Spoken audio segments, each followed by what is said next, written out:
Hey everybody, I wanted to make a video, like a little bit of a two-part video.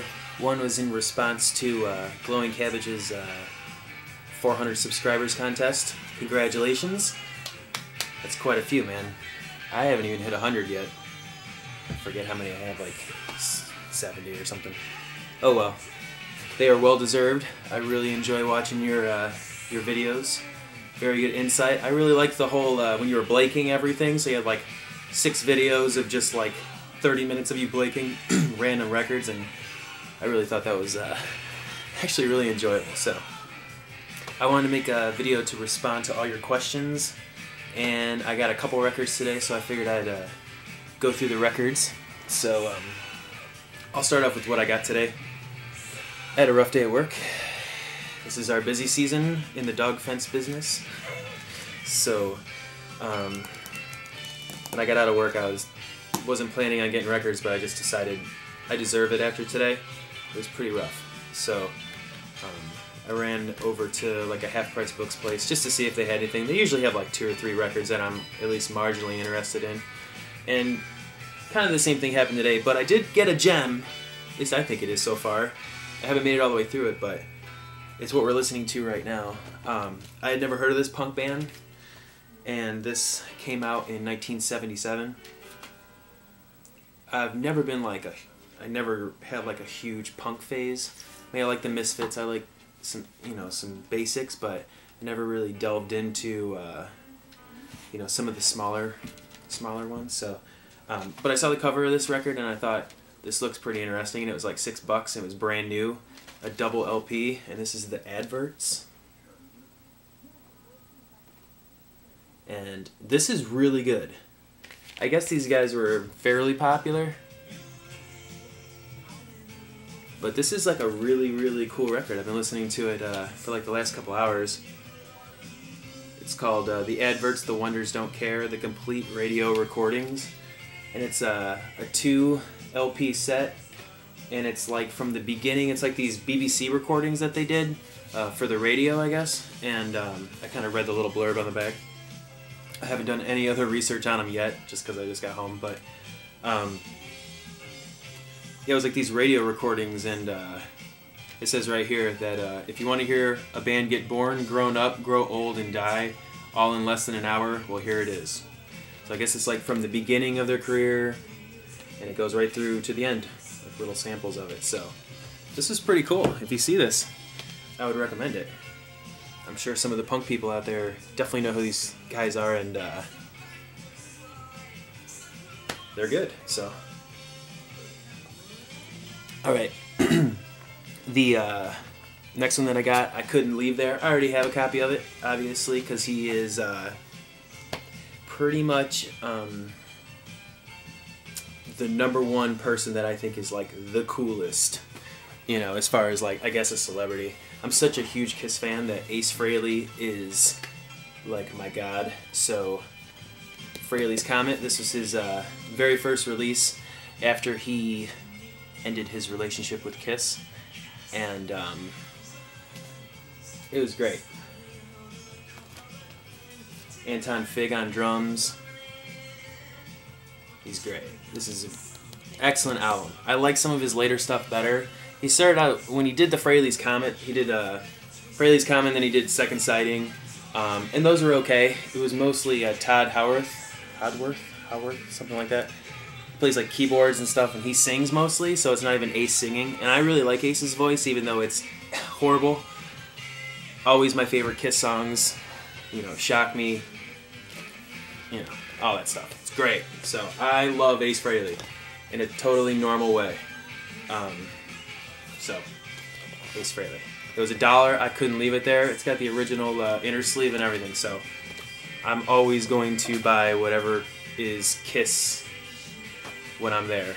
Even if I already have it, I don't really care. And then I got this one because I don't really have a lot of like 80s metal. I was very much into the hair metal when I was younger. The Motley Crues and the Poisons and the Skid Rows. The better of the hair bands, not the wingers. And I saw this. I don't ever remember listening to these guys ever. but for $1 I got Accept. Eat the Heat. I have no idea why these guys didn't go any further. Eat the Heat. That is the dumbest album name ever. But I haven't listened to it yet, so it might be extremely, extremely cheesy, ridiculous 80s hair metal that is good again. So we'll give it a chance. I don't care. And then the next two are just updates. I've already shown these records, but I've actually listened to them and absorbed them, and I'm really enjoying them. And basically played both of these records for the last couple days now. So thank you for everybody that was filling me in on the Black Flag. I know nothing about Black Flag, and I had no idea Henry Rollins wasn't singing on this album, but it's really good. It is really, really good. So this is Everything Went Black. So you can find this, get this. It's really good. And the second record that has been blowing my mind is, of course, The Hawkwind. The second side of this... Yeah, the second side. I kept thinking this is a double. The second side, the end of it, I was like in another world. It was awesome. So I got this as a reissue. Already shown that one. Okay, so to GlowingCabbage's questions for his 400 subscribers. Oh wait, my friend got me, my buddy Luke got me a Deftones 7-inch for rocket skates. Gave it to me the other day. It's a little white one. I love the Deftones. I have them tattooed on me. I love the Deftones. That's my first Deftones, so I was very excited. Thank you, Luke. We should be coming out with videos very soon. GlowingCabbage, sorry, buddy. So, 4 things about me. The 4 things that I love the most. You know, that are part of my life right now. I came up with some okay things here. I would say, like I was saying earlier, everyone knows me as the kid who's obsessed with Kiss. So I would have to say Kiss is very important to me. I know that's probably sounds kind of pathetic to people, but really this is like a gigantic part of my life has been just knowing as much as I can about Kiss and like collecting stuff. I have a whole room just full of Kiss stuff, like boxes and boxes, and it's what I was mainly obsessed with for about 10 years of my life. So I consider it's so strange because like if I hear one of them do an interview on TV and like I'm not paying attention, it's like I automatically know who it is easily by their voice. And it almost is like hearing like your dad talk to you or something because you're so used to hearing their voices from, I don't know. Okay, I'm going on too much. Kiss is very important to me. I don't have a Kiss tattoo yet though. I should pretty soon. So, my favorite movie, which, you know, I watched a couple of, I know Henry started doing like DVD updates and stuff, like on things that he liked and answering questions. I definitely like all those, I like crazy documentaries is like, I love anything music related. I'm trying to keep this not music related, but pretty much everything I do is some way goes back to music. But as far as like my favorite movie ever is The Color of Money, Paul Newman and Tom Cruise. I don't give a damn about Tom Cruise. I wasn't watching this movie because I like Tom Cruise. It's just an awesome movie, and it kind of leads into the third thing that is most important in my life is I don't like sports. I don't play baseball. I don't play basketball. I don't give a shit about that stuff. But I do play pool. I'm sure this video is like so cheesy, but I don't care. But here's my pool cue. It's a Mucci. And Mucci's, if you don't know anything about pool, are pretty expensive and amazing. This is like, you know, I love to play pool. I've been in leagues and stuff, so that's my pool cue. It's my Mucci pool cue. I care about this very much. When this was in my parents' basement and their basement flooded, I lost my mind trying to get over there just so I could save my pool cue over everything. So, pool. And then my favorite book, there's not very many. I mostly get like biographies and stuff about you know, just people who I think are interesting, or eras of things and stuff like that. But somebody that I kind of connected that way through is I love Chuck Klosterman, however you say it. I love Chuck's books. All of his books are good. This isn't even my favorite one, because I went out my favorite one, which is Fargo Rock City. And the reason I like Chuck's books so much, I could read them over and over, and I put them on like my iPod and listen to him read them because they're so clever. I feel like he is, if I was an author and had that passion, my books would end up being exactly like, they would sound like and read just like Chuck Klosterman books.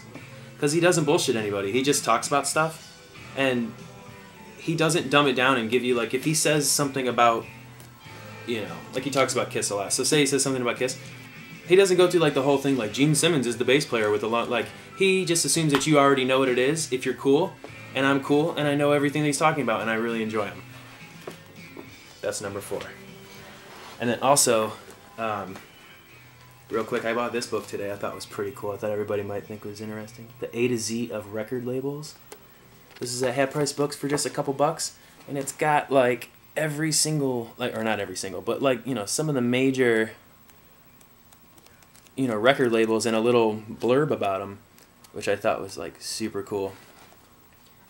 I've only made it like 20 pages in, but this is a pretty cool book, I think, for the vinyl community.